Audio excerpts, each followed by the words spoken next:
Time 3 అవుతుంది. జంతర్ మంతర్ దగ్గర కిక్కిరిసిపోయినట్టు ఉన్న ప్లేస్ ఇది.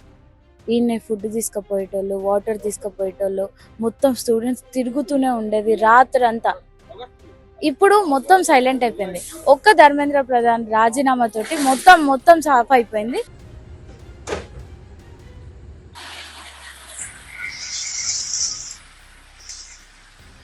టెంట్ మొత్తం కొలాబ్స్ చేసేసిండ్రు. అసలు అడేం లేదంట. మీరు నా వెనకాల చూడొచ్చు, కనిపిస్తున్నాయి విజువల్స్. ఈ నుండి ఆడి వరకు అసలు ఎవరు లేరు. వీడికి వెళ్ళి మమ్మల్ని లోపలికి కొనిస్తలేరు, లోపలికి అలో లేదు అని చెప్తున్నారు. మేము ఇక్కడ ఎంట్రన్స్ లోనే తీసుకోవాల్సి వస్తుంది, అసలు అలో లేదు, లోపలికి పంపించము అని చెప్పిండ్రు. నేను దాదాపు ఒక అర్ధగంట సేపు అడిగినా, జస్ట్ పోయి కవర్ చేసుకొని వస్తామని అడిగినా కూడా అలో లేదు అని అంటున్నారు. ఇది జంతర్ మంతర్ దగ్గర న్యూస్. నెల రోజుల తర్వాత మొత్తం సైలెంట్ అయిపోయిన జంతర్ మంతర్.